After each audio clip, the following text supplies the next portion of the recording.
Good evening, good afternoon, good morning, whatever time it is, wherever you are. Welcome back to another episode in our Professional Skillset series where we are looking at the final minute installment for you guys of your introduction to Polar. In that situation, we are looking at R, obviously, because you've been through everything else so far, so this is the final one. And one could make the argument that this is the most important step, as it is the thread that connects all of the other steps together. It is your ability to reason, or your ability to apply reasoning skills in this particular way. The critical thinking that we've been referencing throughout this. And if we were to look at the precise nature of what it is the analysis of the merits and flaws of a piece of work. The piece of work in this situation, or these situations that you get involved in, the piece of work would be the observations that you make, right? Yeah. So, with how we do this, it can be a challenge for some. And the main challenge in getting past your ability to think critically about a situation, to think within a realm of reason about a particular situation, is your ability to react professionally. When you become too emotionally entangled with whatever it is that's happening, wherever you are, that is part of the internal element that will rob you of your ability to think critically about a particular situation. If you've had an imagined slight from somebody in a text message, that's a flaw in your reasoning. If it is that you have been emotionally engaged with a phenomenal movie trailer, you've gone to see the film and it's been a big letdown. You know then that the trailer itself robbed you of your ability to reason by charging your emotional critique in that particular situation. How's your handling of reasoning been over the years, my friend? Whew, I want to say it has gotten better over the years, because we all know as we're younger and adolescents, we depending on upbringings and environments we've been or exposed to or experiences. I think every one of us out there can agree, before we get a little older and wiser and the gray hair sets in, we have all been a victim to our emotions and we've been charged in times when we probably shouldn't have been. Um, But I like to say, like, for what we're getting into today, I think reaction, getting reaction, people prodding reaction, I think that's a term that I would use if I was allowing that to happen. I like to more think of things that now we're choosing how we respond. And I think respond is the better term in that, right? Because what we're doing with this and with the Polar and this skill set series is we're giving you a systematic approach and tools to help you be more proactive, right? So we know if we're doing that to be more proactive and we're giving you better ability to reason and understand people and the locations and actions and objects within, we're taking the reaction side of that, right? If we're looking at it from a United States football realm, right? I'll have to clarify that since been here in the UK and football is people actually kicking a ball with their feet.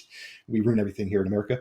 Um, but always people always say, the defense wins championships, and the way that a defense wins that is their ability to read what's going on with the ball. And they're reading the snap. The minute that ball moves, they have the action, side of that, which is why you'll have an offense that tries to change the count and change Mm, up the rhythm of the game because the more that they can control those things, the yeah. people on the opposite side have to react to that movement. But the more tape that they watch of the opposing team, the more they can understand formations, the more they understand the roles and how they traditionally will run a snap count in various situations. A defense can be better prepared Mm, with their skill sets of recognizing the object and action there to where they'll see them jump a snap counter, time things almost perfectly. And that, in a sense, is kind of what we're doing here. We're trying to help you time things better with an understanding, give you a better sense of awareness, right? So we can read, recognize, and respond, right? Respond accordingly. And We won't dive into today as far as the in depths of reasoning because Ben could really dazzle you with a lot Yeah, of this stuff because a lot of this falls into Ben and I. I mean, I like to think that I was a Sherlock Holmes fan, but Ben is well beyond that. But it takes some of those things in, right? And people have to understand some of those auction words, right? When you hear deduction, yeah, right? And abduction, induction, and what are you doing? We're not going to really get into that thing, but if you guys come along further, you'll have an understanding why those play a part. Ben would be telling you why Charles Sanders Peirce, who he is, why you should care about him, and how that all falls into reasoning. But we're going to get into and just give you one of the meat and potato parts of this. We're going to try to keep this within our segmented time frame and just give you a tidbit of the reasoning part. However, this could probably, I would say, Ben, be one of our more lengthy segments, just mainly because, as you said, the reasoning is that string, right, that ties all the other letters and dangles them all together. Because if we don't have a full understanding of that, or aren't reasoning to the best of our abilities and our capabilities, in turn, the other letters could fall apart. yeah, yeah. I mean, absolutely right, mate. When you think about the nature of essentially putting puzzle pieces together, it is your ability to think about them properly, critically, analytically, synthetically, that allows you to do that. It is not just the smushing together to make them fit in order to fit narratives, to fit biases, to fit poorly educated observations, to fit poorly thought through our observations in that particular situation. So there is one particular modus operandi that we can go through that will help you on your journey through breaking down the details of the kinds of information that you are going to observe in terms of its implication to the setting and how that affects a person, how that affects their objects, how that affects the location, and how that affects the actions that are taken in this way. It's something that I first came across in taking some courses from some NASA aerospace engineers. I don't know if the model itself originates with them, but that's where I first came across it in terms of the critical breakdown of how they themselves solve problems, and it is known as the not model. The not model. We like to think of it in terms of when it is not about you, it is about reason in that particular way, and it is essentially a four-step method that you can use to analyze the things that you've noticed. Right? Hmm. So the first thing that pops up would be, what do you know? What do you know of a particular scenario? What do you know of the video that we use? You know it's a gas station. You know it's late at night. You might know from just that video it's not that busy. You might know that there are people that have accessed the gas station who haven't drove there because the number of cars that you see don't add up to the amount of people that walked out. Right? And then pursuant to that, it might be, what do you need to know? Hmm. Right? So if you were tasked with figuring out what happened at this scenario, what you would need to know is information about the women in the cars. Have they been there before? Is there previous footage of them in that scenario? What kind of iteration was it in? Was it in more cars, less cars? Have you any experience from the staff of actually speaking to the people that come onto the gas station forecourt? So, what you need to know is more about the people involved, more about the roles that were taken, more about the objects that were used in that scenario, more about the actions that were taken within that particular location. Right? And that would lead you on to, what is your opinion about this? Your opinion could be anything from your immediate reaction, as in, it might be something along the lines of, well, this was needless. This was a reaction to some perceived slight, and the fallout is needless, which would mean you would be questioning the people in that scenario from a position of bias. You would be looking at the information that's in that situation from a position of bias. If you are at the very least aware of your opinion, then you are better equipped to understand how you're going to mitigate the influences of your particular biases in that scenario. And you could finish with, what do you think? What do you think is, what do you think about the information that you've collected? Right? What do you think about the direction that it points into? This is where the validation, the dismissal, and the clarification of details will come in. Right? If it is that you think this woman has reacted emotionally rather than professionally in that scenario, why do you think that was? Right? Is it just as flippant as, well, she saw a threat where there wasn't one? Right? That might stop you from seeing repeated exposures to the same people, repeated exposures to similar situations, depending upon, how much CCTV footage you may or may not be able to review in this particular hypothetical. But what we get from this scenario is an informed direction to how you would tackle your OODA loops. Right? So in terms of your observation and your orientation towards the next steps in this scenario, right? What do you know of a particular situation? What do you need to know that helps you orient towards it more sharply, right? How is your opinion affecting your orientation based on what you're about to decide to do after the fact in that particular situation? What are you thinking at this moment? What actions are you going to take? Right? Just there's a direct connection towards OODA, right?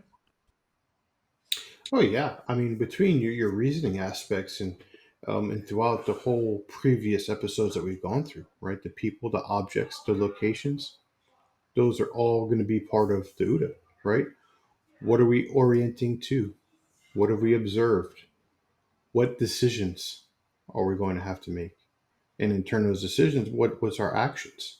And in our reasoning, the not all correlates into that because that all falls into that, right? The decision and acting part, once we are observant, that's where all this comes in, the reasoning aspect of it. And you hit some key points on this. Putting your opinion in there and understanding, okay, my opinion is XYZ helps us bring those biases Mm, that we thought maybe we wouldn't have mm, from the unconscious, subconscious level to the conscious level. Turn out, okay, this is having me respond in this particular manner. So I have to quiet that noise, right, in order to create better listening platform, right, with that. Because if not, then what happens is we'll misalign, won't mm, we, Ben? We'll misalign with this. We can misread it, preconceived judgments. We can get this all wrong, you know, maybe off just from what we're seeing on it's only for all we know, maybe the person in the driver's seat, although she's sitting in the car and has mm, done nothing that we could see, mm. maybe she's the one that says that one emotionally charged things that actually instigates the physical altercation. So she may look like a particularly innocent bystander, right? If that is that of our opinion. Yeah, And it turns out that doesn't allow us to look at from a different perspective or a different lens, as I like to say, right? We need to be able to change our lenses to be able to look from the wide lens into a more focused lens as we get more information and context to better make these good, solid, decisions in this. But we can hypothesize, multiple things. That's why that what if game comes into play, wouldn't you say, Ben? 100%, 100%. Like in this scenario, I might be thinking, all right, what do I know? Essentially, what I know at this stage is there is a car full of people there, no intention of getting gas. That's a good start in that situation. What I might need to know in that situation is why they have no intention of getting gas. We've seen from other cars over the course of the video, and there may be areas towards the back of the store part of the gas station where cars can park if you're not getting gas. It is such that in the UK, I imagine it's the same thing in the States as well, that where people are, want a loaf of bread or, to buy some cigarettes or what, some candy, whatever it is, and no other stores are open late at night, they go to the gas Mhm. station. You know, so normally the gas stations will offer parking where you're not getting fuel. What my opinion of that might be is, well, that's odd to park by pumps but have no intention of using them. And what I'm thinking in that particular scenario is, well, is pursuant to my needs in that particular situation. I would need to know what I think is going to channel my observation of more information. And what I think is they are there to do something that doesn't directly involve me as the gas station attendant if they're parking near the pumps but have no intention of using it. That's just at this particular stage. So, in my observation of that, I'm already thinking about further steps. How do I orient myself to this particular position? It might be such that if I'm sat facing the direction of the red car, but inside, I might just have to twist my position on the chair behind the counter a little bit so I can watch people inside the store and I can watch people from outside. That's my orientation from here. And when the other car pulls up, that's going to affect my decision in this particular situation, because the actions that are being taken by another person that's coming with no intention of using the pumps in this scenario is going to affect how I act. And it is such that the nature of this isn't simply 2 plus 2 equals definitively the answer. We are saying that there is all this information that is consistently changing, consistently unfurling. And if I'm going to get involved, I'm going to change the content. I'm going to change the context of the scenario. So I have to be connected to the information that is beneath the surface in order to be able to do that. It might just be something as simple as popping out and saying, excuse me, madam, are you going to be there long? Because we need to make sure that all of the pumps are free for people that want to come on and use them. Mm-hmm. Right, that might be something that we do in that scenario. This is validation dismissal territory in that particular situation. So when I get a response, which could be anything from, how do I say this politely, go forth into the world and multiply, to yeah, sure, I'm sorry, or we won't be here very long. We're just going to chat. Whatever. Well, but it's also a level of de-escalation too, Yeah. Ben, right? Because if we're having any type of forethought and looking at the time of day, and if we're watching the traffic in the background, it's a four-way. It's at least 2 lanes coming across. There's people making right turns. It's at an intersection. So if there's people coming in that are on their way to work, we don't know exactly the time of day, but if they're on their way to work or way home from work and they need to get fuel, it's really de-escalation. Because if I've got people generally that are coming in to fill up, and you're not patronizing, you're not coming into store, you're not making a purchase, you're not purchasing fuel, well, then you're loitering, right? And in most places, at least here in the US, you're not allowed to loiter. So at the very least, like you said, just a simple gesture or excuse me, if you're not getting gas, can you pull over to one of the marked parking spaces and handle your business there so that the pumps can be freed up to paying, customers for that, kind of thing, or whatever way you want to do it. But Yeah. that's also preventing a problem from happening, because it might not even be this particular incident. What if all of a sudden a couple of cars come in that need a fuel pump and one isn't available, and you're sitting here doing all this? It's going to create a further agitated state with people that aren't even initially involved Mm. in this incident. So why wouldn't we want to mitigate that? If I'm a gas station attendant, I want my night to go as peaceful as possible. I don't want headaches. I don't want problems. I just want to make my couple dollars an hour and go home, right? So what are some things that we would want to do with that? And I think that just falls in what you said. What decisions are you willing to make, I guess, or able to make in order to de-escalate? Because some people we know just don't care. These aren't high paying jobs. So they 100%. might see it and know and just brush it off and think, Mm.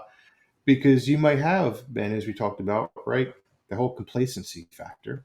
People brush things off. They're on autopilot. They're Yeah. not actively engaging their brain. And 9 times, in a row, things like this have happened. People haven't taken long. They go on about their way. It doesn't cause a problem. Yeah. However, we have the 10th time today, and it doesn't go the way the other 9 went. right? You have that anomaly. And, we have a thing here, Murphy's Law. Murphy always has this way of popping up and showing up any given time, right? And you should be expecting him. If he hasn't shown up in a while, he's going to rear his head at some point. So at some point, you got to know there's going to be an anomaly to Yeah. this environment. We might not know exactly what it is, and I think even if we what if this in the beginning, what if the driver takes off and runs down everybody and goes to get, would probably not have made in my top three of what if scenarios that I'm even planning Mm. for this situation. So it just goes to show you, you know, there's crazy things that can happen in this world, you Right. know, and it's sometimes it's not what you know. Exactly, and that's the really the crux of the entire breakdown of this. I want to say model, but it's not really at this particular stage, because we've not given it to you in its complete form. We've given you a workable form in that particular way. But the proper breakdown, and I keep using the term proper like there is a be all and end all to it. It is just asking more critical questions of what it is that you're seeing. In Mhm. you are essentially validating, dismissing, or clarifying the purpose of the each individual observation. So therefore, if you've gone through more variables of each individual thing, then the end outcome that you arrive at by default is going to be possibly more accurate or possibly more connected to the scenario. And the reason I say Yeah. possibly is because humans don't behave in the same way equations do. Situations involving people don't behave mathematically. Much as we'd all like them to, it would definitely make our jobs infinitely easier. But that, Oh, that yeah. isn't the case. We have to make sure that we are capable enough of bearing the cognitive load of assessing each individual person, situation, location, action, object, all of these things with the reasoning and the directed thought pattern that each of them requires. What we're doing here in this particular video is we're engaging in metacognitive analysis, which is basically it's thinking about thinking. that's that's pretty much what it is, and the thinking about thinking angle essentially is a what if game. Mhm. That's what it is. We are making sure that we have these critical thinking muscles flexed. We are making sure they have been worked out. They have been exercised. Otherwise, we don't get to peer as deep beneath the surface as Mhm. each individual observation requires. Yeah, it's kind of like we say, like, the military. So, how do you get better at pull-ups? You do more pull-ups. And essentially, what we're providing here, when it comes to the reasoning aspect. Well, how do we get better at reasoning? Well, we need to ask better questions. Okay, well, how do we ask better questions? Well, that's not right, and that's what we're giving you. From that perspective, and I tell people all the time, like when we're dealing with humans and interviewing and stuff, we always teach people, hey, it's not about you, it's about them, right? And it's always about the other person when we're dealing with that. This is how I tell people, this is the only time that it's the opposite. This is when it's not about them, because it's about what you think, what your opinion, what do you know, Mm, right? What do you need to know? mm, And what I love with it and with this way that it's laid out is you can hypothesize. You can give yourself, hey, with what you're seeing in that environment, and jot it down. mm, And then off there, ask yourself some questions and see how it looks. And now that you've written that out, now put not next to it. mm, And now go through similar questions again. And now what's going to happen is you're going to see, one, your questions are going to become more concise, right? Your questions are going to get better. They're going to be more outcome affiliated to that. What do I know? Well, I know this, this, this, this, and this. And your bullet list can be, one bullet to 50 bullets, mm. right? And it just comes down to what is it? Because each situation is going to dictate, that, what's not needed, and go from there, right? So we can Yes. kind of shrink that bandwidth down. But we go, okay, I know this. Well, what do I need to know? Mm. Well, if I'm going off what I know and I have an idea of what I need to know is these two things, well, I could probably cross off a bunch of things I already know because they're irrelevant, right? I can dismiss those. And it helps us better validate, dismiss, and clarify. And we'll find ourselves cleaning it up, and our brain will start going through a more systematic approach. And what we have found, Ben, is, when it comes into Hicks' law and everything else, right? The less options and things we can start to taken away from that, the quicker our decision making goes, the better decisions we can make, the quicker we can respond, and working within an environment with somebody, whether it's, communicating, taking an action, um, whatever is necessary. So that's what I like about this is that it's going to bring that reasoning to the forefront and go with that. And that's what I tell people. Hypothesize. Go through this video again or just think about something. Go find something out of there and write down about something you're going to engage in today. Maybe it's a business meeting and write down what is an outcome that you want. Yeah. Write down a list of things and then utilize not in order to clean that up. And what you'll find is come at the end of it when it comes down to, in order for me to have a more efficient business meeting, right, is my outcome that I want to have go through there. And I go through now, wow, now that I'm going through this, what I know, what I Yeah. need to know, right? Who's attending the meeting, Yeah. right? Da da da. What I know the meeting is for this. Well, who do I need to be there? What needs to be said? What needs to happen? How do you know? And before you know it, you have this clear thing that goes in now. Boom. Okay, now with these things, I now reasoned, and now I have these concise bullets I need to hit in order to have a more effective, quarterly meeting. Holy Perfect. cow.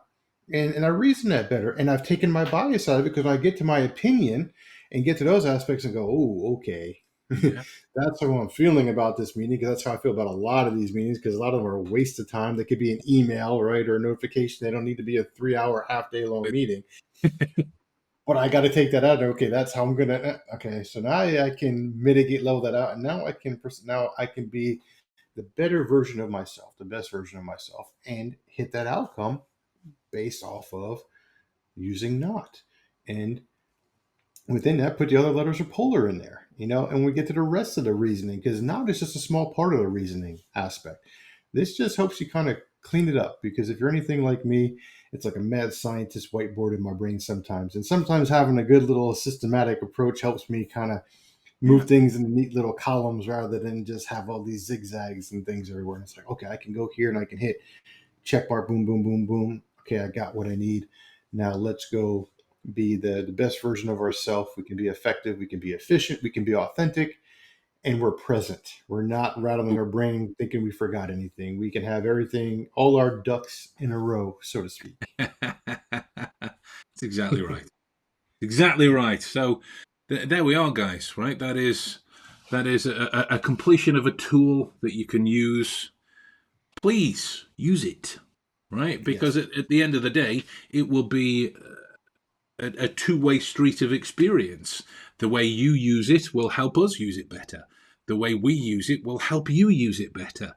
All right, and it is the exploration of the differing ways and situations that it can be applied to help you navigate the information that you're getting involved with on a day-to-day basis.